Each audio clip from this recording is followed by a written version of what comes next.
the ASMR review show. For this video, I'm going to be going in depth about my adventures in Europe for my honeymoon. As I discussed in my I'm Back video, just got married, found someone who was crazy enough that they wanted to spend the rest of their life with me. It's insane, right? You know, even someone as a nerdy, obsessed person as me found another crazy one. So yeah, that's good, you know. Love being weird together. So I took a lot of photos and videos on the trip. I would love to share my adventures with you, hear what you all have to say. Perhaps if you're from any of these areas, you can tell me about that, or maybe you can recommend me other places to travel, because now that the traveling floodgates have opened, I want more. So many places to do, so much to see, so much to do. So what's wrong with taking an adventure? Yeah, so that's that. We're going to go into detail. I will be cutting back and forth to photos and videos that I took on the trip, and I don't know how much of my face you'll be seeing in this video, but we'll see. I'm kind of winging it from memory. Of course, we have to pay homage to the countries I went to, so here I have some good old Italian beer. Birra Moretti L'Authentica Risetta dal 1859. It's a premium Italian beer. Very nice indeed. It's a good old lager, and I don't think I had this one, but I do recall having some beers that were of this brand. I think I had like a red ale in Venice. Yeah. I mean, I'm sure this one was probably brewed in, like, not Italy, or maybe it was.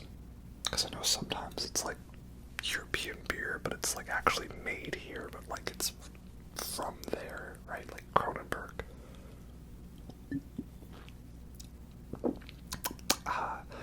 Thought about getting a Kronenberg for this video, but I've had that a lot. This one I have not had as much, so salute. Oh yeah, you Italians, you know good beer. That is good. So yeah, we went for 2 weeks to Italy, Switzerland, and France. And the idea was we really wanted to go to a lot of places in Italy and France, specifically Paris. And Switzerland was along the way, so we found a couple of fun activities to do there while we were there. So I'll just go the trip in order. We first flew to Rome. Also, I'm from Canada, if that wasn't obvious enough. Yeah, so we flew across the Atlantic. We end up in Rome. 2 nights in Rome, and I gotta say, going through airports in Rome is very interesting because it's so much less security than what I'm used to here in like North American countries. Like, I basically had to show up, scan my passport, hand it to a guy, he stamped it, and then I walked on through. That was it. Like, you aren't gonna ask me any questions or anything like that. Like, no. Okay, that's kind of chill. That's nice. So, first day in Rome, we didn't have anything planned, so we kind of meandered, my wife and I. And you'll be seeing lots of photos of her too, so please leave a lot of nice comments talking about how beautiful she is and how pretty she is. She's such an adorable little cutie. Am I right? So we meandered around Rome for the first bit, ended up at the Trevi Fountain, and this fountain, I'm gonna make lots of movie and music references, because of course that's how my brain works, but I'm pretty sure, is this the fountain that the one girl from La Dolce Vita dances around in the middle of the night? It might be. I've seen this fountain before, but it was very cool.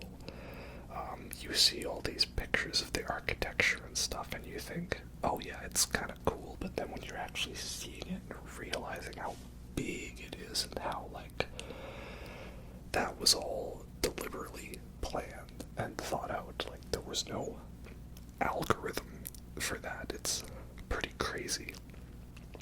Very cool. That's very impressive. So yeah, we walked by Trevi Fountain.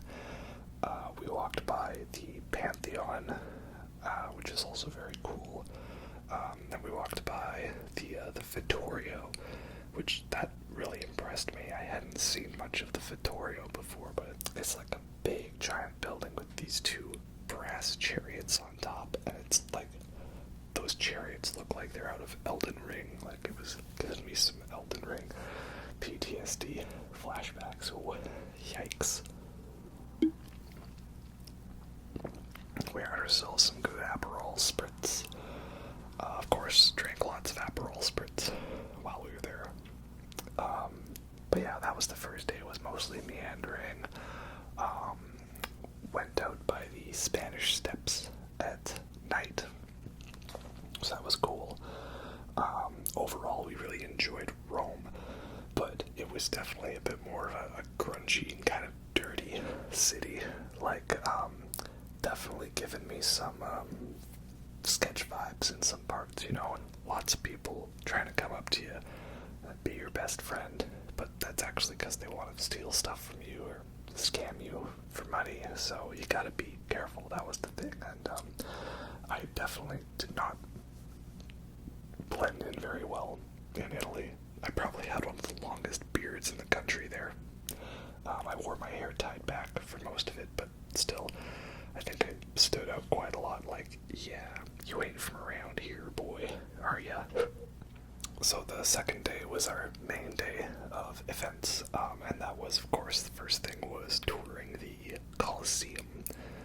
We went over by the Constantine Arch, and yeah, the Colosseum is amazing.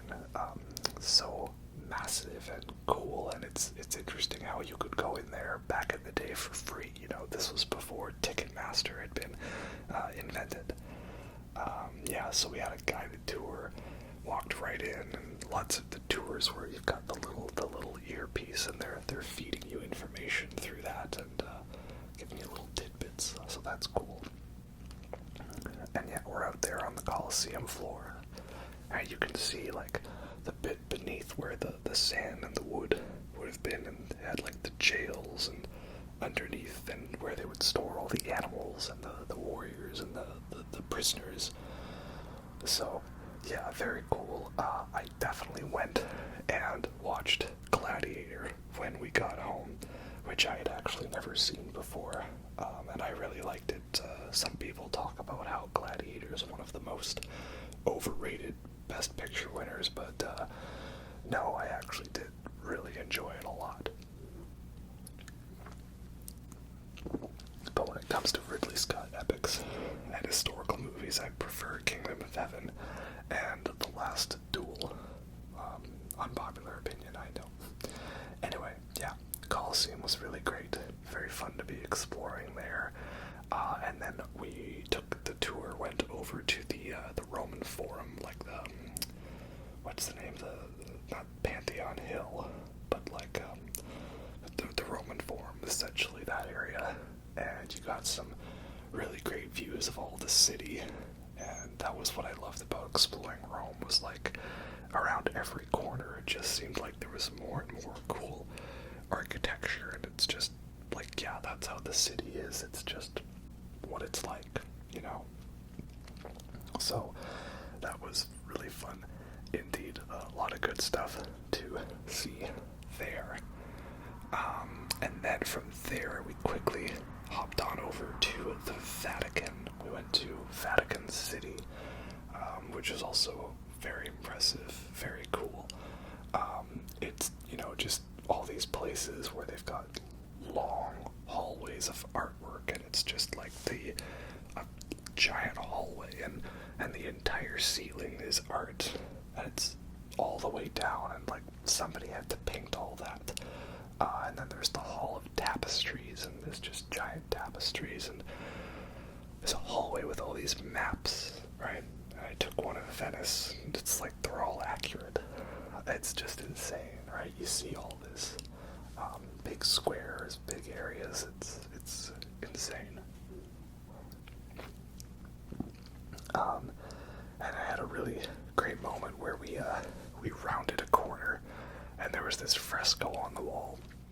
it's like of stylization of like Plato and Aristotle talking, but I think also like it's kind of a self-insert for a lot of artists at the time, like Michelangelo or Da Vinci.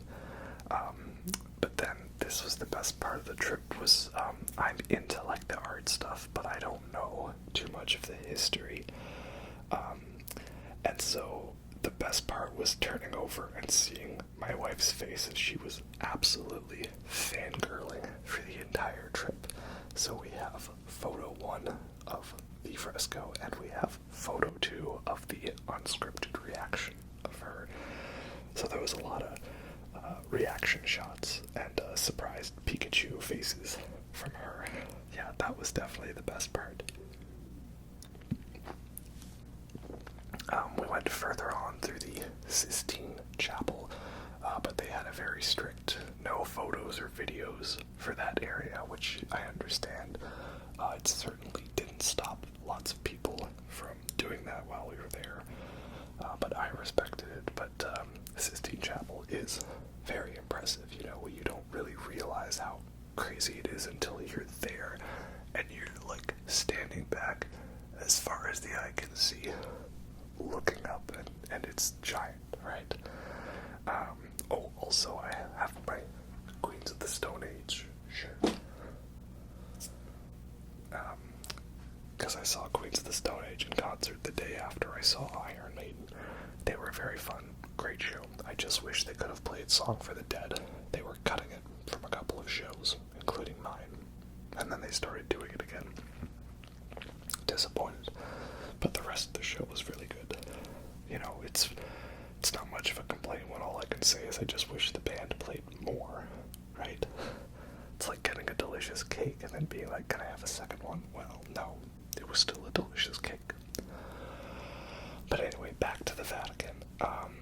Then we went through the square, the center to, what is it, the St. Peter's Basilica, right? The St. Peter's Square, you know, the big open bit that's like on the cover of Infestissimum by Ghost.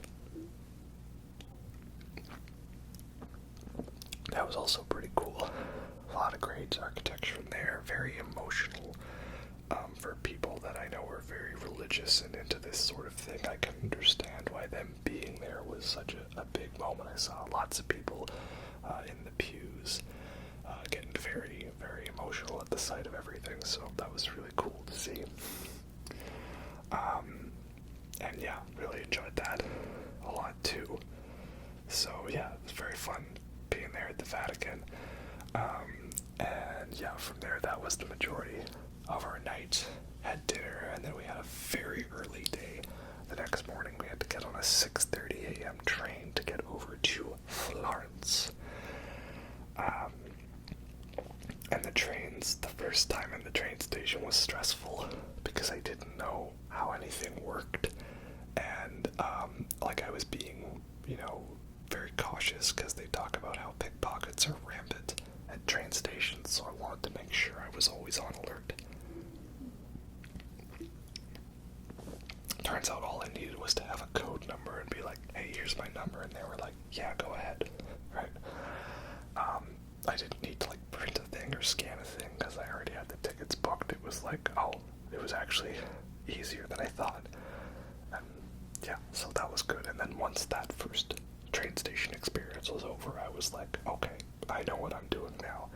And then the trains for the rest of the trip were quite easy, and I love the train system there. It's so cool and so well done, and it really is like clockwork. We should get some of those rails over here. I now see why everyone's like, we need a European rail system here in North America. That would make things so much better. Like if I could just hop on a train and be anywhere in the States in like a couple of hours, like rather than driving for like 12 hours and barely getting through a single state. Like, that's insane. But then again, I know North America is quite larger than Europe. Things are a lot more close together than you realize, right? So we head on over to Florence. And Florence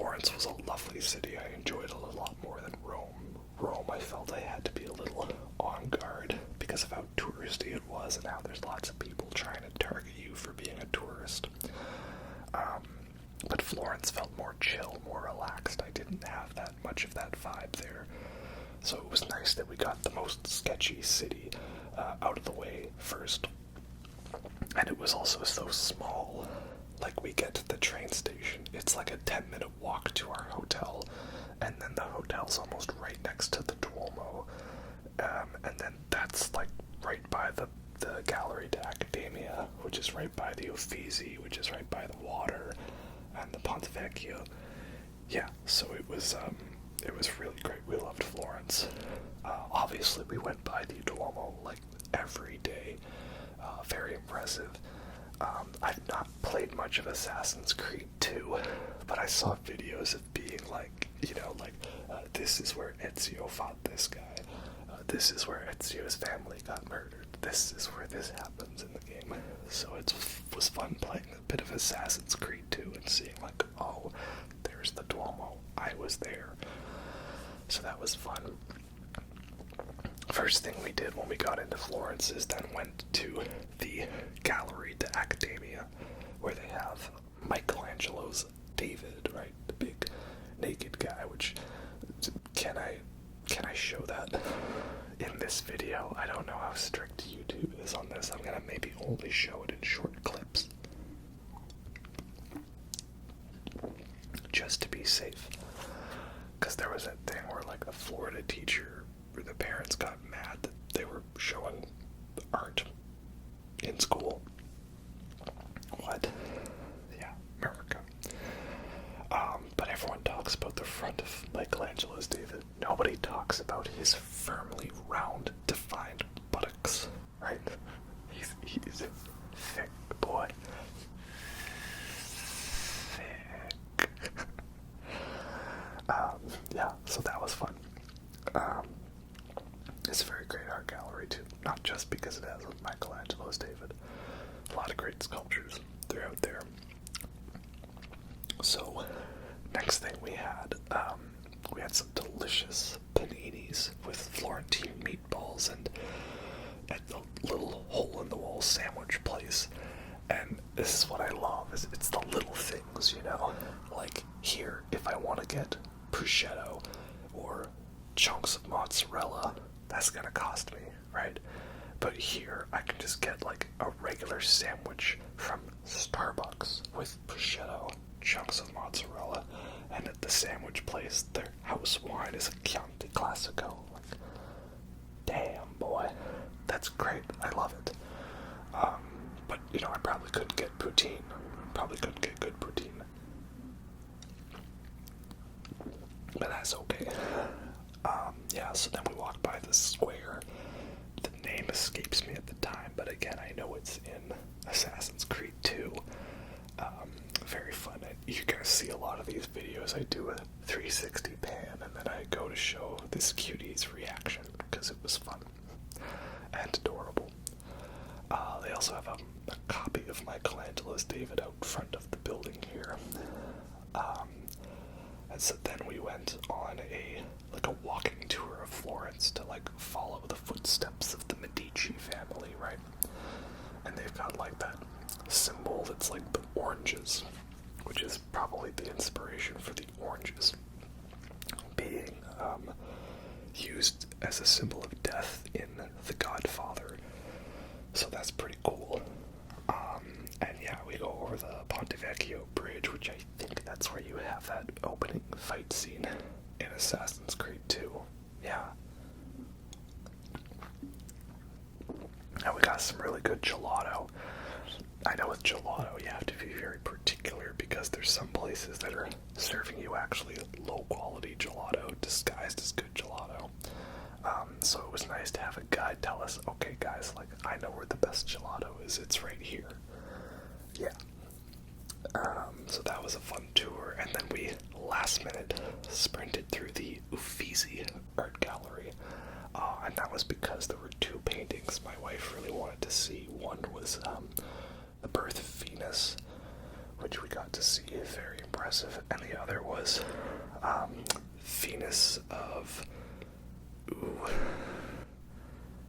Venus of Urbane bar. I forget the name, but that's it on screen, the one where I can't show it for too long because I don't want this video to get taken down. Both very good paintings. But the best part was when we rounded the corner and she was face to face with Judith slaying Holofernes by Artemisia Gentileschi, which is one of her all-time favorite paintings that she's always loved. We didn't know that it was here in the Uffizi, so this, as you can see here in the photo, is her unscripted reaction.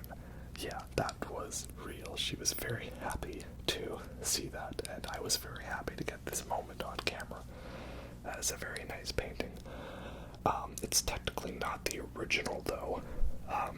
Later on, when we get to the Louvre, there is the original version, but this version you see here was like the second attempt at doing it, so the colors are different, and its framing is a little wider. It's the shot's been pulled back a little bit. So, yeah, that's pretty cool. And then the next day in Florence, we had a big, long Tuscan tour and wine tasting. So we got on a bus, and that took us over to Siena, where we saw that big square in Siena. And then we went and did a tour of the Siena Duomo, which was a very impressive Duomo. I've heard the Florence Duomo is not that impressive on the inside. We didn't bother going into it, but the Siena Duomo was very impressive indeed. So many little bits and pieces to the architecture. You could stare around the building for hours and still notice something new, like the heads of all the popes along the top, or that the ceiling, the dome of it was not actually 3D, it was a 3D painted effect. Or we had 3 of the 4 Ninja Turtles in this one, because there's a little area that was done by Donatello, and there's some frescoes that are done by Michelangelo, and we've also got a bit outside, a little area that's done by Raphael. I immediately thought of the Ninja Turtles, but I didn't say it, but there was another person on the tour that asked, and is there anything by Da Vinci here? She said no. I'm like, you see, that other guy, they was thinking of what I thought. I know it. So yeah, it's a very great Duomo to see. Very impressive, probably one of the best looking ones on the inside. Very cool. From there, we got back on the bus and we headed over to a vintage local winery where we got to try some of their wines, have some snacks, and socialize a bit. It was funny because we were Canadian, and at our table we had an American couple, an English couple, and an Australian couple, so we had, like, all the white people there. Kind of funny. I impressed the Australians with the fact that I know King Gizzard and that I like Vegemite. They didn't believe me. They were like, no, you can't like Vegemite. No, that's impossible. That was a bad Australian accent, I'm sorry. I also got to explain to them the time that we got so mad that we lost a hockey game that we nearly burned down our city. Vancouver 2011. Never forget. Yep, that's Canadians for you. We're really passionate about our hockey. Yeah. So that was a fun time. Great wine. Like some reds, some whites, rosé, dessert wine, a couple of little tasty snacks. And they also had us try like their balsamic vinegars that they made there. That was pretty cool. That was funny because my wife went to order some of these bottles of wine because they shipped them back. But when she got there, she found out that she could only ship back a case. So she panicked and just bought a single bottle of each, the red and the white. To which I instantly explained, you can't take that home in your carry-on. So, oh no, we had to drink a really delicious white and red vintage Tuscan wine while we were on our trip, right? So yes, indeed, I did have a nice Chianti, but I did not have any fava beans or the liver of a census taker, but it was a nice Chianti. Not Chianti, I had to remind myself of that so much. I know that Hannibal Lecter intentionally mispronounces it in the scene because he's mocking Jodie Foster's accent there, Clarice Starling's accent. What is it? Purebred Wisconsin, that accent you tried so hard to shed. It's Chianti. From there, we went to San Gimignano, which is this very quaint little village at the top of a hill in the middle of the Tuscan region. And to me, it was like basically being in Toussaint from Witcher 3 Blood and Wine, so that was great. We just meandered and explored, and it was quiet and cool, and those are my favorite moments, like seeing the big touristy areas is nice, but you know, being just able to chill, you know, and just relax, that's also really fun, just like taking in the environment and the experience, right? So yeah, that was very unforgettable, the view there. Loved San Gimignano very much. And then from there we had one more stop, which was to head on over to Pisa, where of course we went to the Leaning Tower of Pisa, which was very fun. I didn't like how busy it was. It was a little too touristy for me, and I could definitely see lots of people lined up on the sides waiting to try to steal people's stuff when they weren't looking, so I did feel like I had to be on guard for most of that. There was even some guy who was trying to sit really close to us when we were sitting there on the side of the church watching the tower, so I kind of stared him down for a bit, and then he very sheepishly got up and left us alone. But I was like, yeah, you're somebody looking for a mark, aren't ya? No, I've played enough of Assassin's Creed, which is to say I have not played enough of Assassin's Creed. But yeah, the tower was very fun, very cool. It's interesting because you look up at the different levels of the tower, and it's like the architecture changes like partway up the tower. Like the designs change, or like the way they do the columns. It's like little differences here and there. Like, so we joke about the tower being sideways because maybe they were drunk when they were building it, but like with how often the style changes throughout the different layers, maybe they actually were. I don't know. But yeah, so that was the final bit on the Tuscan tour. So we headed on back to the bus. Had one last night in Florence, a very nice candlelit dinner, and a real good steak, and sauteed spinach. Oh, so many great foods. We were definitely shelling out on a lot of meals, but that was probably because it was like, well, it's our honeymoon, and when's the next time I'm going to be able to have like authentic, fancy Italian cuisine? I might never be back here, so I'm going to shell out now. The only way it's affected me now is I haven't been going out and buying like Chinese takeout while I'm back here, you know, or burgers and fries. I've been doing so much less of that now, so it's probably good. Instead, I spent that money on Iron Maiden tickets. Go figure. From Florence, then we headed on over to Venice. And the first night we didn't do too much in Venice. We were staying on the mainland, Venice Mestri, and had some giant pizzas there.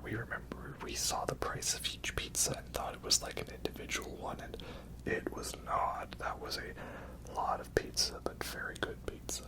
And as you can see, I'm pretty sure in the photo, you can see I'm having the beer, a beer and or a tea. Yeah, good beer, alright. It's kind of like a red ale I think I had there. I also just liked going to grocery stores and convenience stores there and seeing just how they're designed and what they're like. It was pretty cool.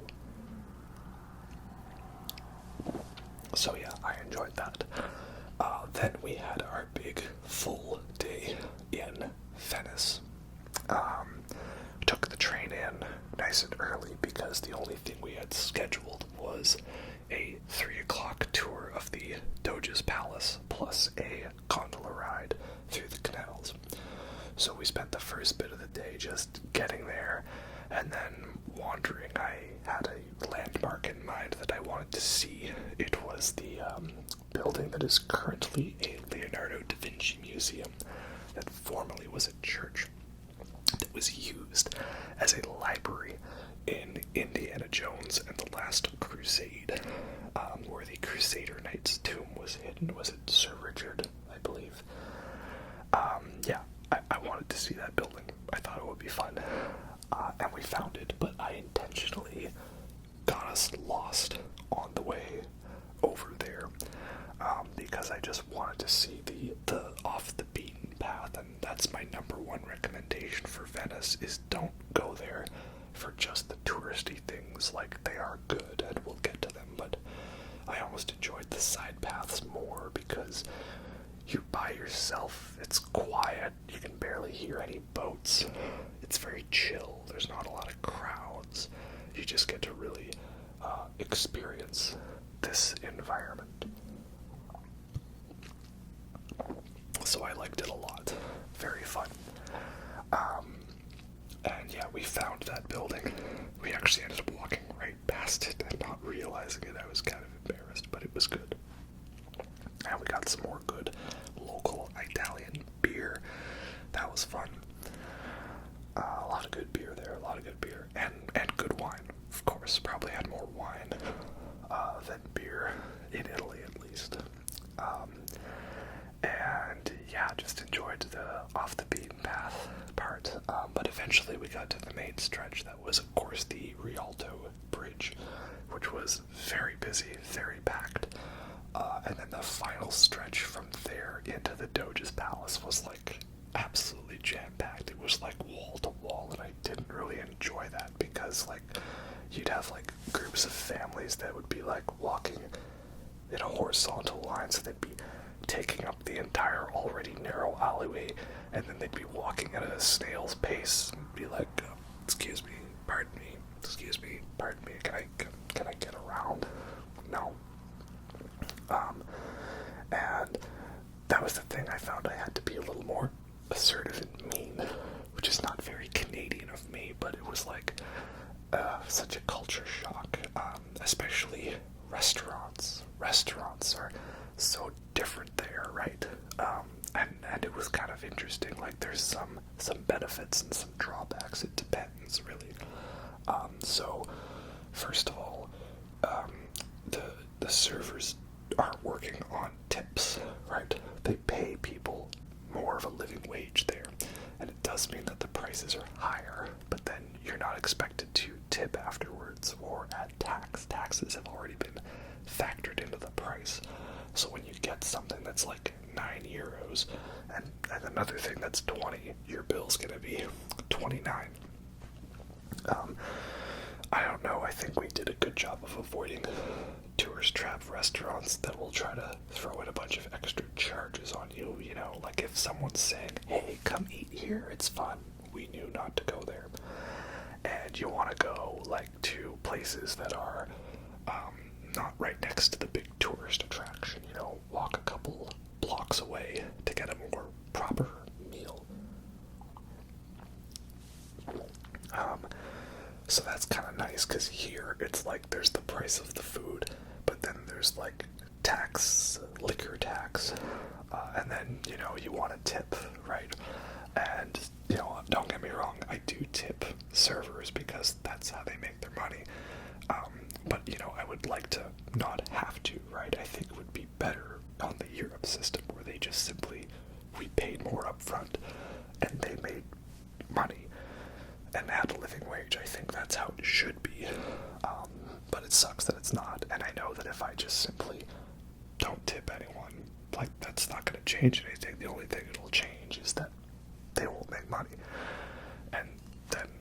have less servers, right? It's not going to have the desired effect. So that's how it is, right? I don't really know what the solution is right now. Yeah. So the drawback, though, is that in Europe, they're not really always attentive to you because they don't have to be, right? Like if a server here in North America leaves you waiting for 20 minutes, they might get fired, or you're not going to tip them, you'll leave a bad review, it's going to be bad. But here, they don't need to, right? Like, what are you going to do? Not tip them? Well, they're already expecting you not to do that. They don't care. So we did have a couple times where we kind of like were waiting around for a while to get a bill or the machine, and they're definitely, I realized, like, oh, you have to do the whole, excuse me. If you do that here, you're rude, but you're kind of expected to do that there. It was a little odd that we kind of don't think we ever really got used to that. Yeah. So again, it's like little things, little differences. I do like the European system, but you just gotta be prepared that they're not gonna come around every 5 minutes going, just checking in, how are the first couple bites, how are you all doing, right? So yeah. But then from there we did get to the, St. Mark's Square and the Doge's Palace, and we went on our gondola ride first. And yeah, the gondola ride was very fun, and it's cool. I mean, I don't know if it was my favorite part of the trip. I think it's a little overhyped, but it's for the novelty of it, right? You're on the gondola, there's a guy in a couple of gondolas ahead of us playing an accordion. It's very cool. A lot of great views, right? Very chill, so it is fun. Just, I don't think you need to, like, must do the gondola, right? Like, don't overhype it. And then from there we went to the Doge's Palace in St. Mark's Square. Very nice area, very cool, very fun to see that featured in The Thief Lord and new movie Haunting in Venice, which is not the greatest movie, but it was just fun. Like, I was just in Venice, and then I got to go watch a movie that was shot in Venice and features lots of Venetian architecture and the masks, and I found a shop that has the Eyes Wide Shut masks, right? So that was pretty cool. Eyes Wide Shut, of course. Great movie. And then from there we went to inside Doge's Palace. That's very cool. Seeing all, again, the architecture, the way the judicial system there was laid out. They have one room that's like one of the largest rooms at the time that doesn't have pillars to support it because of the way they built it. That's pretty cool. You'll see if some of the photos look a little lower quality, it's because I was using the wide-angle lens, and you just have to think, like, how much I could barely fit in with a wide-angle lens, and it still looks very distant. It's pretty crazy. If any of the photos are lower quality, it's because I was using the wide-angle lens, so it's a wider shot, but less image quality, but that just goes to show you, like, how big the area is. If I can barely fit it in with the wide-angle lens, it's pretty awesome, I think. And then from Doge's Palace, we go through the Bridge of Sighs, which was like basically the back door through the palace, and it was like, the prisoners being taken the one last time to go into the prison where they would be forever. So that's pretty cool. Very, very spooky, very atmospheric. Yeah, good times. We ended up having dinner at this place that was recommended to us, the Top of the Carlton. It's a fancy restaurant on the top of a hotel right along the Grand Canal. Great views, especially as the sun was just setting. Yeah, definitely romantic. So we really loved Venice. But I would just recommend you don't do just the touristy things, make sure you do other things there, because the touristy stuff might end up disappointing you. and it might be overpriced. So do your own exploring. That's my recommendation. And I don't like how busy the stretch gets, because then I'm just worried, like, are people gonna steal my stuff? It takes forever to get anywhere because it's so slow, and I can be very impatient with traffic. So yeah, that was that.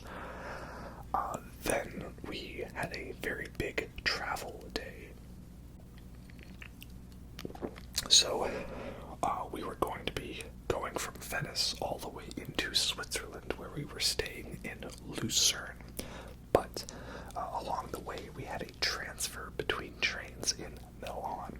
And the one thing I wanted to do was have a few hours in Milan so we could walk on over to the Duomo in Milan. Why? Because I had been told that the Duomo was the big inspiration for Anor Londo in Dark Souls, with all the buttresses and then the architecture. And you could buy a ticket to go up to the roof of the Duomo and walk around up there. So I was like, a chance for me to see Dark Souls in real life. Yes, absolutely. Sign me up.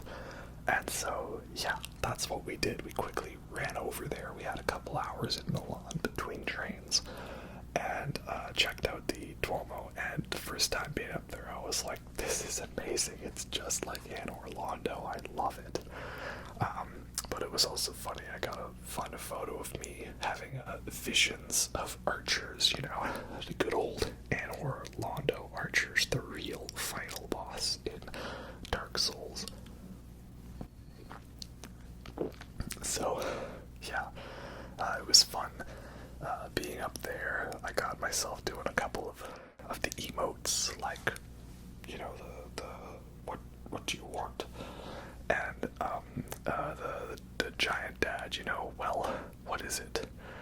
And of course I had to praise the sun on the roof of the Milan Duomo, right? I got to, in real life, praise the sun on top of Anor Londo, so it was very fun indeed. It's just cool architecture, you know, I love it, and I was even getting kind of like Castle Cainhurst, Bloodborne vibes, and maybe even a little bit of some Elden Ring, Leyndell, or Elphael vibes. Though if I want the real Elphael experience, I know I need to go to Mont Saint Michel, which we did not do on this trip, but I would really love to do that on another one. And there were a lot of stairs on the way down the Duomo. Lots and lots of stairs. I warned you about them stairs, bro. Yeah. So that was fun. Then we quickly headed back, got on a train, and while we were on this train, we went past the Lake Como area. We didn't plan a stop in there, and I kind of am kicking myself for that because I didn't realize that Lake Como was where they filmed the Naboo scenes for Star Wars Episode 2, Attack of the Clones. That would have been fun to do, but I did see it in the distance, so that's something, I guess. We had a quick stop in Lugano, only about 10 minutes, not much to see. And then we were on the train into Switzerland and Lucerne. And man, was it a gorgeous train ride. I got so many photos and videos of the journey in. It was breathtaking. It was like the Rocky Mountains here, but like not on fire, but actually populated. So I loved it. We loved Switzerland, especially after being in the desert and flat areas of Italy. It was a nice change of scenery to have mountains and trees and greenery again. The green that was so green, it was amazing. I know why Switzerland is constantly ranked as one of the best countries to live in. And just, you know, like, look at all the footage I've got for you. It was breathtaking. I was trying to read my book, and I kept looking up every couple of minutes to film more stuff. It was a little distracting. I was reading Dune all along the way on the planes and the trains, and I finished it right at the end, only to find out that part 2 had been delayed, so, oh well, at least I finally did it. Yeah, the trains are awesome. We love the train so much. So yeah, then we got to Lucerne. This is the point where if I had a drink for each country, I would have brought in a Erdinger Weissbier for Switzerland, but I didn't find any when I went to the current store where I found that Italian beer. So I'm just going to go over to my drink that I had planned for the France segment, absinthe. Oh yeah, good old absinthe, and real absinthe too. This is the Baba Yaga absinthe. There was that whole bit about how absinthe was illegal for a long time because they thought it was an hallucinogenic. And then there was like fake absinthe, but lots of distilleries around here in North America are finally getting around to making their own absinthe, so that's what we've got here. And I did the whole absinthe ritual with the spoon and the sugar cube and the water and all that, so that's what we've got here. It's my licorice flavored sugar water, essentially. But I do like licorice, so this is very good. Got my fancy glass. Yeah, I do really love my absinthe, I know. That's bad. Such a hipster, I know. Anyway, Lucerne, yeah, it was amazing. We were staying at a hotel right by the lake, right by the Tower Bridge, which is the one with all the flowers on it. And it was amazing. The first night we went to a brewery right along the water next to the bridge. They had giant, tall beers that were like, Weiss beers. And a giant plate of sausage and sauerkraut and mustard, all of the Swiss stuff, and I loved it so much. Yeah, food was great. Everything was great in Switzerland. It was just very expensive, If you want to ride the ride, you gotta pay for the ticket. Yeah. So that was great, and then we walked along the Tower Bridge at night, which was fun because there was nobody there, more atmospheric. And the next day we had our big event for Lucerne that was going up to the top of Mount Pilatus. Mount Pilatus is a 7,000-foot summit.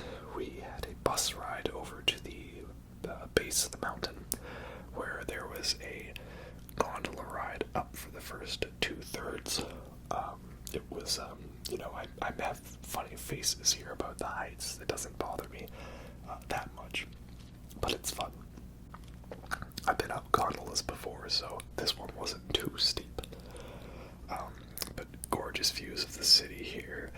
The gondolas that eventually stop, we get off for a little bit, and then we get onto a giant cable car, which I did not get much footage of because they really packed us like sardines in a tin can into that one.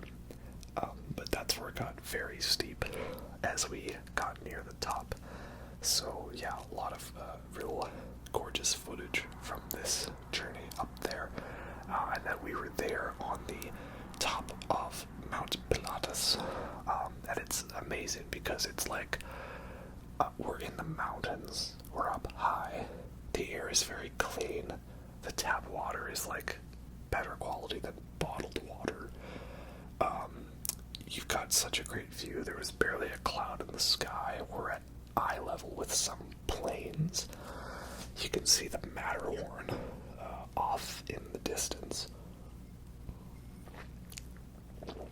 But like, it's not cold. Like, it was still 28 degrees because Switzerland's not that northern of a country. It's still like along the lines of France, which was quite warm. So it was just all in all a great experience, and it was like, even being in Switzerland, the people were more friendly. I didn't feel like I needed to be on guard like I did in Italy. Even the tourists there seemed more friendly. Like, we met a couple of tourists in Italy, but it was mostly brief passing conversations. Whereas here it was like everybody wanted to be my best friend and telling me about everything, their life story. We had a lot of people ask if, like, BC was a nice place, and I said no. But that's because I'm from here.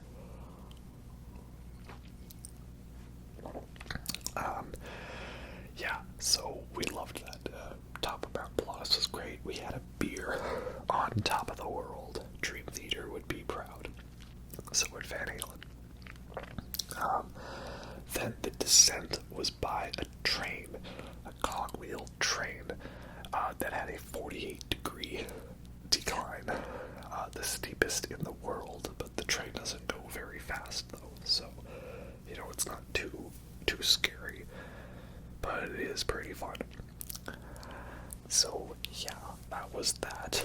Then the train gets to the bottom of the mountain. We're on the other side of Lake Lucerne, so we get on a old-timey steamboat, right? And then the steamboat's got all the pistons and, like, the water wheels moving. We get on this boat. We go along the lake. Again, gorgeous views. I was just absolutely loving it. You see all these hillsides where they've just randomly put buildings on the hill and farms there, and there's Swiss cows everywhere. There was a group of a bunch of old-timer guys, like, doing a whole bunch of drinking songs and, like, slamming the table with their drinks. It was a great atmosphere. Yeah, we had so much fun on the boat ride, and that dropped us off right back where we left off. And then we had a fun bit where I had spotted that there was this heavy metal themed Swiss bar. It was like a little dive bar essentially. So I wanted to go in and try to order a beer in Swiss German, which I believe it's Ich hätte gern eine Stange. But that's how you order like a tall draft beer. And the person, the server, she didn't really speak English much, so she was trying to explain, like, no, we only have bottles of beer. So I was like, okay, beer, yes, beer, please. Merci. Danke. And, but then I didn't know how to order which one. I correctly ordered a beer. I just, it was like the guy, like, I'll have a beer. Which one? Shoot. I didn't think that far ahead. So we ended up having some mystery beers, right? I was like, well, that one looks good, and that one for my wife, yeah, something strong for me, and something not so strong for her. So it was fun, I don't regret it. It was a fun novelty. Only regret, I wish I could have been there at like 1 a.m. on a Friday night to see how the heavy metal party got going, but they had a good soundtrack while I was there, and they all looked pretty metal there, the staff, so that was cool. But yeah, that was it for our Swiss adventures. Then we were off on the train the next day to Paris. We had a quick switch over in trains at Basel. And then, yeah, we were off, and man, some of those trains, they go so fast. Like, there were bits where I legit thought the train was a plane that was about to take off. I loved it. So then finally we were in Paris, and the first thing we decided to do in Paris, we decided to go over to Montmartre after we got to our hotel and all that. And Montmartre, of course, it's the big hill, right, with the big church at the top. So I hadn't seen the movie Amelie yet. I watched that as soon as we were back, and most of that takes place in Montmartre. And that's a really good movie, and lots of cool places there. The main reason I wanted to go there was because of John Wick 4. I had just seen John Wick 4, and it was amazing how he was going through half of Paris there. I thought, I want to go to these stairs. Where are these stairs? Okay, it's Sacré-Cœur, Montmartre. Sure, we'll go there. So yeah, I got to take some funny photos and a funny video of me almost falling down the stairs. And yeah, we were walking up like the stairs, like we had trouble walking up them, and John Wick fought how many guys on these stairs? Yeah, it was pretty fun. And then we were there at the top at Sacré-Cœur. It's the big church there. It's a nice little church with a great view of the city. There's like, oh, they're actually is a place like that in Paris. I didn't know that until I saw John Wick, so that's pretty cool. And then, for all of you Emily in Paris fans, if you're out there, we had dinner at this place called La Maison Rose. My wife had heard of it as being a cool place, and so we were like, well, let's eat dinner there, shall we? We got there just in time for dinner, and as we were eating dinner there, we were confused as to why there were so many people, like, lining up to take photos and then walk away, and it was lots of, like, the influencer looking people, you know, get like 50 photos of me, and hopefully one of them will be good enough for the gram, right? And it was explained that, oh, like, it was in a movie or a TV show, and I realized, oh, it's Emily in Paris, isn't it? Yeah, I guess this place was featured in an episode, and so now the owner regrets featuring it because they get way too much attention for people just coming there to take photos, and, like, they have the tables, like, across the street from the building, so the servers are, like, having to walk through this crowd and bring food and drinks through all of it, so that's unfortunate, but we actually ate food there, and it was a very, very delicious meal, very great steak, very great wine. So I like that a lot. And then we randomly walked all the way from Montmartre down to close to the Eiffel Tower, where our hotel was. Just sort of pure spear of the moment thing. But then we walked past the Louvre Museum. So for context, the number one thing my wife wanted to do on this trip was go to the Louvre Art Gallery Museum. It's like the number one thing she's been dreaming of all her life, essentially, ever since she got into art history and all that. So yeah, here we have on video me capturing the moment where she saw the Louvre Pyramid. I'm so happy that I was able to bring her there and do this experience with her. Yeah, it was very great indeed. But we weren't going to the Louvre just yet. That was tomorrow. Yeah, so we walked around Paris at night. And then the next day, first we had a bus tour that started at the Eiffel Tower. So we got to walk to Eiffel Tower and hang out there, you know, see it when it wasn't super busy because it was early in the morning and it doesn't get as much of the crowd until night when everybody wants to see it lit up. So that was fun. Then we went on this bus tour. Main reason I wanted to be on it was so we could go near the Arc de Triomphe and the Champs-Élysées, because that's kind of out of our way. But we got to see that. Again, me thinking about how John Wick and Ethan Hunt were driving all around here fighting dudes, so that's fun. We also went by the Ritz Hotel and the big fancy fashion areas with, like, every overpriced, over-marketed fashion brand known to mankind. The Hotel de Louvre and fancy McDonald's, right? Very fancy McDonald's. Yeah. So it was a fun little way to see bits of the city and, like, the military palace and what is it? That one area whose name escapes me at the moment. It was where we ended up meeting our bus tour for Versailles. Yeah. Anyway, lots of cool places along the way. The Museum d'Orsay, which we did not go to. We did not have enough time to fit that on the trip. Guess we'll have to go back at some point. Yeah, so then from the bus tour, we went over to the Louvre. This is when we had our tickets for it. Now we knew how big this place was going to be, so I essentially said we had to treat it like Disneyland. You don't go trying to do every ride in Disneyland in the same day. You pick your favorite rides and you go there first. You hit up your priorities and then you take your time afterwards.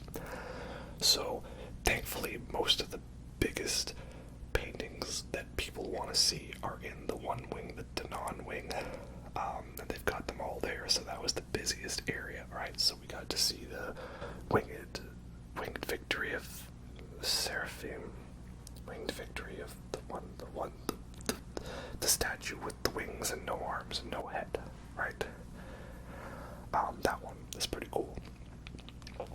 And then from there we have like the big halls there.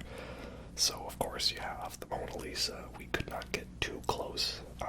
It doesn't look as good in the pictures, but being there, it was close enough for us to see her. And we walked around to different ends of the room, and yes, I can confirm the Mona Lisa, she does indeed follow you. It is very spooky. I do feel like it was annoying that there were people that just simply walked up to the front and then stood there. Like they're all forming a crowd so they can either take 50 pictures or just simply stand there as almost like a status symbol. Like, yeah, I'm here in front of the Mona Lisa. I'm gonna stand here now so nobody else can. Screw you guys. Like, it's a little annoying, especially because like there are many equally impressive paintings in the very same room as you can see here. And I feel like most people aren't going to the Mona Lisa to appreciate all of the history behind it, like what it was created for and what it's done for art. I feel like they're just going because they're saying, that's the thing I recognized. I clapped when I saw it. I know Star Wars. I know that. I don't know if everyone's there because of that. You know, that's just the vibe I got, you know. That's why everyone's crowding around the famous one that they're advertising, and everyone's ignoring all of the other equally good, impressive paintings. But that's just me. It is pretty cool. And then we have this one hall, which is its hall in the Louvre that is featured in John Wick 4. And it's funny because it like is perfectly a representation of the themes in that scene in John Wick 4, but they didn't like actually have to alter the paintings. Like they just simply went with how it is. Basically, in that scene we see the raft of the Medusa, Dante and Virgil descending into hell, and Liberty leading the people. All very amazing paintings, and also some of my wife's favorite paintings. She definitely was fangirling a bit at seeing them. But it's funny how the themes of these paintings tie into the story of John Wick 4. I didn't know that when I watched it, but then I showed it to my wife, and her being the art history is like, well, that's the raft of the Medusa. That's about how, like, that they're being led to certain doom that they can never be saved from. And that's Liberty leading the people, about leading a revolution against corruption and tyranny. Like, yeah, I knew that. I totally just didn't recognize it from that Coldplay album cover. Absolutely not. That's why I watch movies with her, and I just ask her, okay, I'll tell you what the music reference is, and you tell me what the art history reference is, and we play off of each other like that. That's why we're perfect for each other. Oh, I love her. Yeah, so lots of great stuff in this area, but then it's also really fun to explore all the other areas. Like, it's equally busy by, of course, the Venus de Milo statue. Like that statue with no arms. The name was de Milo, but that's besides the point. And then lots of other great ones the further in you get. I like how, yeah, it gets a little more open, less busy, and again, it's because people are there for the big touristy one, the Mona Lisa, so they're all piling around that one, and they're ignoring all of these other amazing paintings elsewhere. Like, we found the one that's the meme, you know, the cool bro pointing, you know, the one where it's like, brethren, dost thou even hoist? We found that guy, and I didn't know it was there, so I rounded the corner, and I was trying not to burst out laughing, and I was just like, the thing. There was another group of people that saw me kind of trying not to lose my shit. And they were smiling because I think they understood what I was laughing about. So it was fun. And I also found that classic painting of Rene Descartes. You know, if you see a picture of Rene Descartes, it's gonna be that painting. And I found that one. That was pretty cool. And, yeah, a lot of great paintings in there. Very fun. I'd go back to the Louvre, if only to be able to explore it at a more slow pace, and also because, unfortunately, it was 35 degrees Celsius. That's what? What's that in Fahrenheit? Probably 90-something Fahrenheit, I don't know. Very warm. In France, every day they had a heat wave, so they had a lot of wings of the Louvre closed, like the Napoleon Apartments, which is unfortunate. So I guess we might just have to go back. We'll see. But then the funny thing was, somehow I completely forgot about Pulp Fiction when I was in Paris, and my wife reminded me, hey, we should go to a McDonald's so you can get a Royale with cheese. And I was like, oh my gosh, you're right. I could get a Royale with cheese. And so I went to McDonald's and ordered a Royale with cheese. And that's actually what they call it, you know, because of the metric system. They don't know what a quarter pounder is. And I did check, yes, Big Mac's a Big Mac, but it's Le Big Mac. So yeah, also this McDonald's was underneath the Louvre, because I didn't know. There's a whole shopping mall under there called the Carousel de Louvre. The Louvre is like Elden Ring. You go in and you think this is the biggest place ever, and then you realize there's a whole secret underground area with a second underground area with a second underground area. There are secret zones within secret zones within secret zones. So yes, the Louvre is the biggest building of all time. And I had a McDonald's under the Louvre, so it's about as classy as I can get. Then we ran on over to a Seine river cruise, which was very fun. I wanted to do a Seine cruise because of Before Sunset, right? Where they do have a cruise on the Seine River, and it's a very romantic scene. And I love that movie. There'll be lots of Before Sunset references coming up, just so you know. Yeah, so we had a cruise on there. It was very fun. It actually timed out perfectly because the Rugby World Cup was just starting. So we had those jets fly over us, like with all the smoke trails for the French flag colors. That was like perfectly timed, really cool. So we got a lot of great views of the city that way.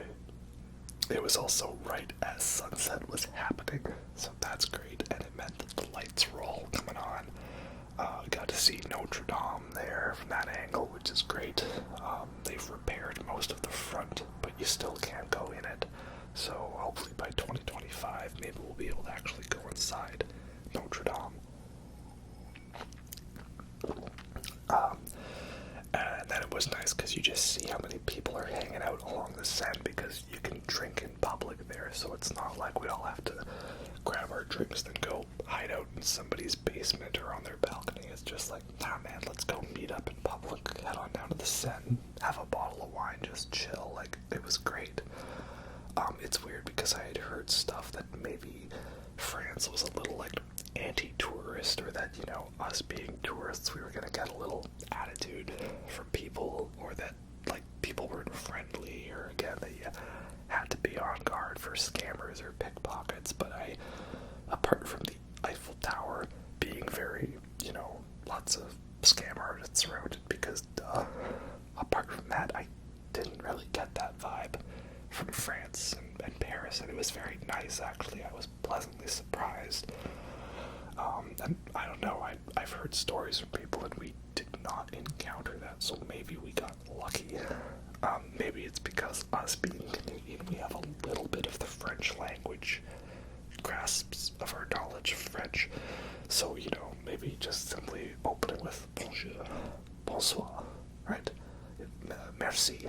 and all that. Maybe just a couple of basic French phrases was enough to get us by, because we had lots of our servers at restaurants coming up and trying to ask us what we wanted to order in French, and we'd be like, English, s'il vous plaît.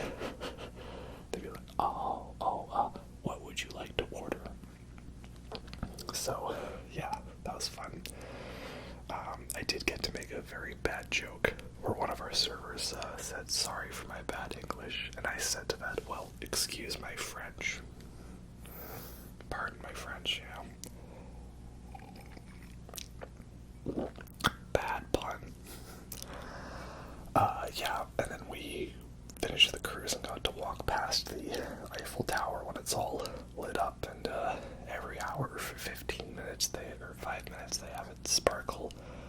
Very cool indeed. So we hung out there for a bit, and then, we're used to Canada where it's like, restaurants stop serving food at like, 9:30, 10:30, 11 at the latest. They're like, all right, 10:30, last call. We go to a bar at like 11. We're like, do you guys still have food? And they're like, yeah, of course we have food. Why would we not have food? You want to have food, you have a drink, you sit down. So we're like, okay. Got a nice big beer. They have a pint of beer, but it's in like a giant cocktail style glass. It's like two-handing required. Yeah, a big bowl of beer. I love it. I actually had a lot of beer in France as opposed to wine, because I just love all of the wit beers and the Weiss beers and the Kronenberg style beers, and I wanted to try local beers that I can't get around here, right? So there were lots of good ones, but that was that day. Then next we had a day trip to Versailles, but before we did that, I had a little mini walking tour that I planned. The first stop was going to be the church from midnight in Paris. Before we got there, we ended up actually accidentally walking through this park, which I realized was featured in John Wick 4 at the beginning, when Kane is watching his daughter play violin from afar. So that's cool. But yeah, if you've seen Midnight in Paris, basically there's a bit where Owen Wilson's character, he sits on the steps of this church, and a car shows up and magically whisks him back to 1920s Paris. So I found that spot, and that was really cool to be there sitting on the steps. No Uber drivers showed up though, which was good, because my family might not have seen me again after that. So yeah, that's pretty cool. And then from there we walked over to the bookstore, Shakespeare and Company. And that one is also featured in Midnight in Paris, but I really wanted to go there because that's where the opening of Before Sunset takes place.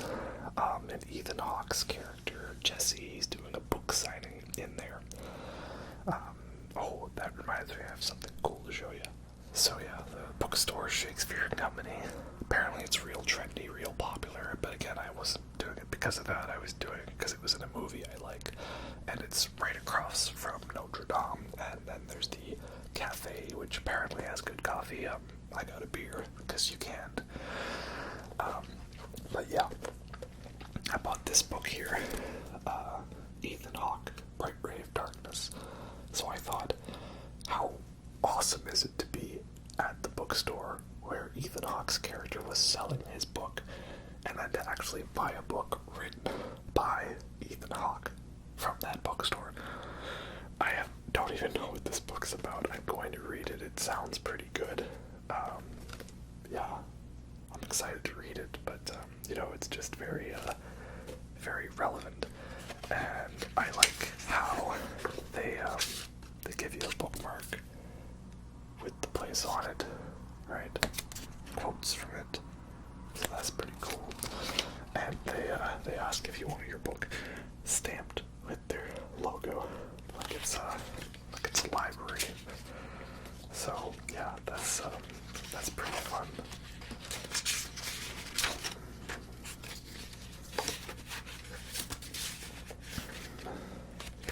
I'm excited to give this one a read. Yeah, I thought it was just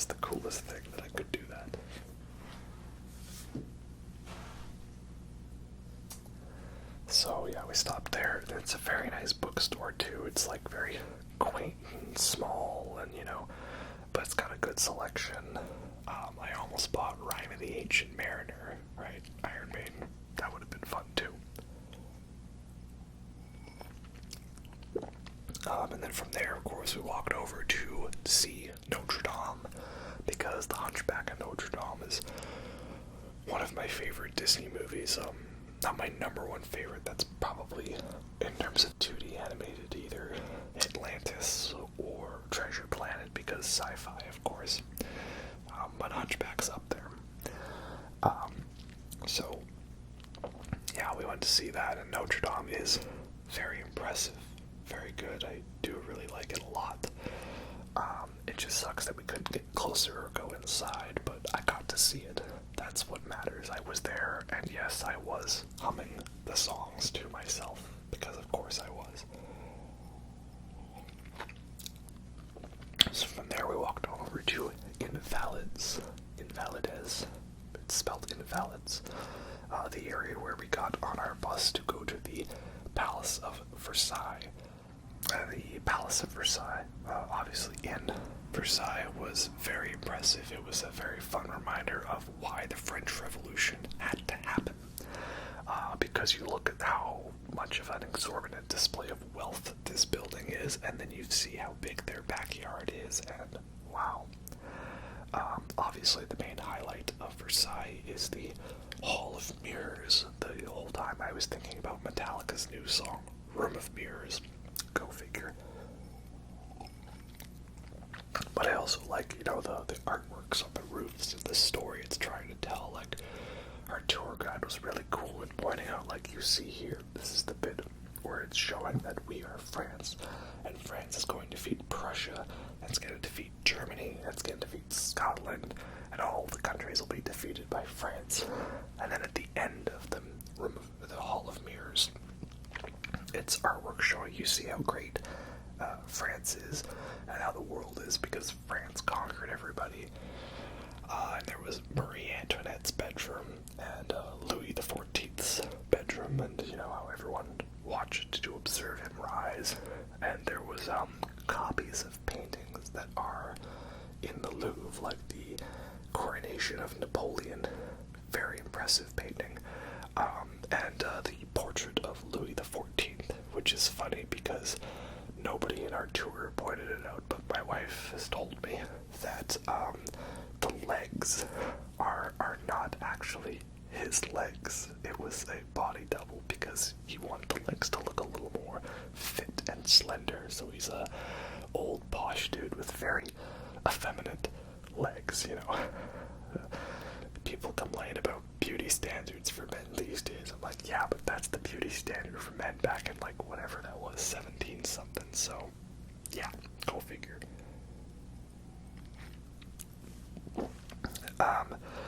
And, yeah, that's the palace. Then you get to the gardens, right? The backyard, essentially, and it's insane how big these gardens are. Like, you can rent golf carts to get around. Like, we have a set of video where we're standing at the halfway point and that giant palace is but a mere speck on the horizon, and then still further in the horizon is more of what would have been their backyard. And this was all for the king and the queen, and, like, it's insane. Very decadent, absorbent display of wealth. So it is very impressive, but again, it's also a big reminder of this is why the French Revolution had to happen.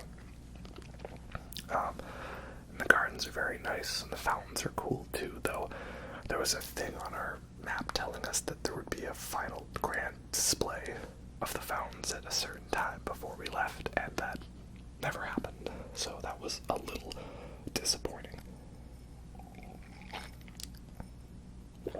But that was our day in Versailles.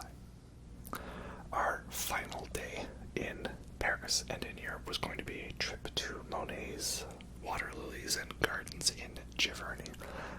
But before we did that, on our way over to where the bus tour began, we got to walk across this bridge whose name escapes me. I just simply know that it was featured in Inception, so that is pretty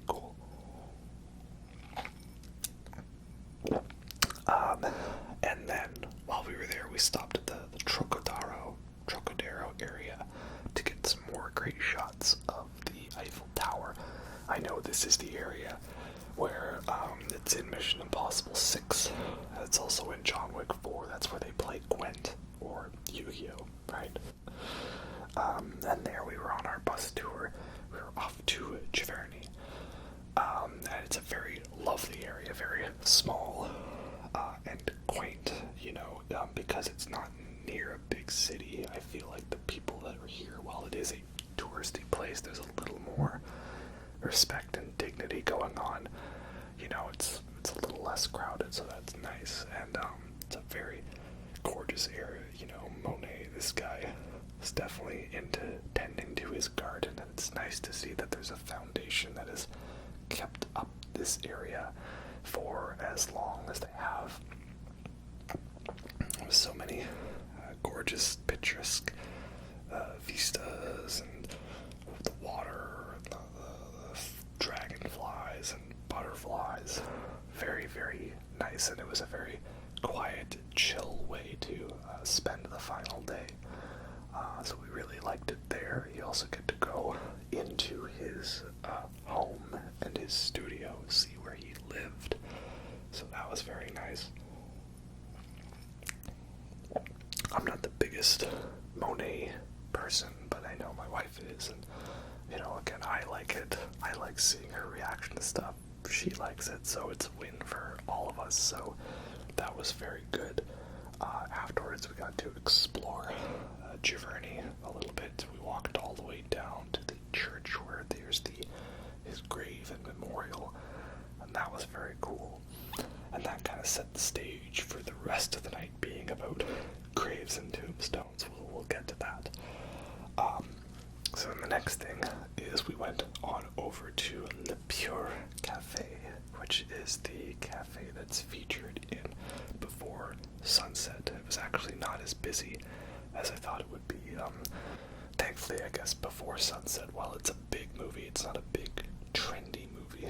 So it's not like La Maison Rose or Shakespeare and Company where there's a line to get in or crowds of people just taking photos. So that was fun. We just stopped for a beer there, but while we were inside paying, I got a quick snapshot of the scene, the area where Celine and Jesse were sitting. So that was very fun indeed.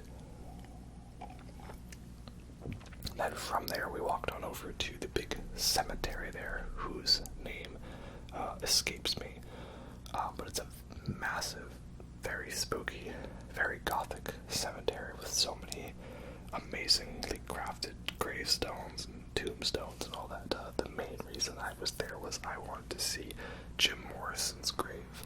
I knew he was buried there in Paris, and that's why I was wearing my Doors shirt. And it's funny, they actually have it blocked off, probably because you can see how many people have left memorabilia and beer cans there, right? But that's what Jim Morrison would have wanted. He would have wanted us to have had a drink on his behalf.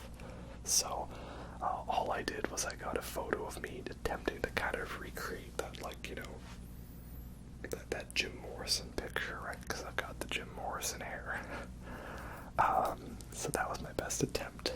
I felt bad that I didn't bring any guitar picks. I would have left a guitar pick there. That would have been a fun thing to do, but I didn't.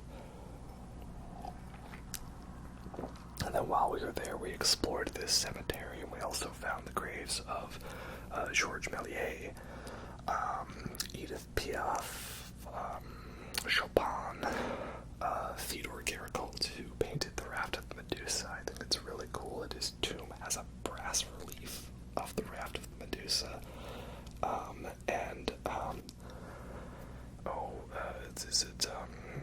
Delacroix. I forget his first name though. And then Jacques Louis David. And then we tried to find Gertrude Stein's, but I couldn't find it. I was looking at the area where the map said it was, and I couldn't find it. And we also found Oscar Wilde's grave, which was interesting because they had a bunch of glass around it, so people couldn't go to the grave because they didn't want it, left with too many fan letters, and people are instead leaving kiss marks on the glass. That's very interesting.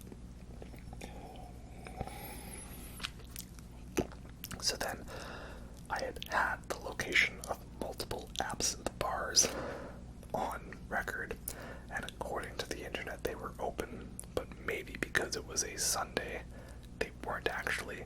I tried to get absinthe from an absinthe bar, one that was called La Fille Verte, the Green Fairy. It was not open. I was very disappointed, so it's okay, I can get absinthe here. And I did. But yeah, from there we just had a quick little dinner, but then our main dinner was we grabbed some sandwiches and some fruits, and we still had that bottle of Chianti, and we went and sat in front of the Eiffel Tower, drank red wine with little plastic cups from the hotel, and that was our final night. You know, I thought it was a very fun, romantic way to end our trip. After that, that was that. We then headed out to our flight home, back to good old Canada. But yeah, that was the basis of our trip. That was essentially the main experiences that I have to share with y'all. So yeah, I hope you guys enjoyed the photos and videos. I hope you guys think I'm a great photographer, or at least a great filmographer. I hope this was entertaining. We're definitely going to try to get back out there at some point. Probably not for a while, as it is a very expensive trip to do, and this was not cheap. But we figured it was our honeymoon, you know. We got to splurge on the must-sees, which we did. We did all the things we wanted to do. We might go back to Paris, because there's some things we didn't get to do there, like the catacombs or the Orsay Museum, or I want to go out to Mont Saint-Michel, maybe Normandy beaches or Vimy Ridge, you know, so much to do, so much to see, right? So we'll see what happens. But yeah, if you have any fun trip recommendations in Europe, please let me know. I would love to start taking inventory on fun places to go, or places to stay, places to see. If you are from any of those areas, well then, hello. I was in your neighborhood just a little while ago. Pleasure to pass through your area. I enjoyed all of our stops. They were very good. I have a few nitpicks here and there, but such as it is, you know, I don't really like lots of BC and Canada and America, but that is where I live. That's how it is. So, yeah, if you're from that, then drop me a comment, right? Tell me what it's like there. What, you know, if I missed out on anything. Yeah. Yeah, that's my honeymoon trip. Hope you all like that. And maybe I'll have another trip vlog for you at some point in the future, but probably not for a while. Anyway, this was a lot of editing to do, so hope you all enjoyed that, and I'll catch you next time. Have a good night.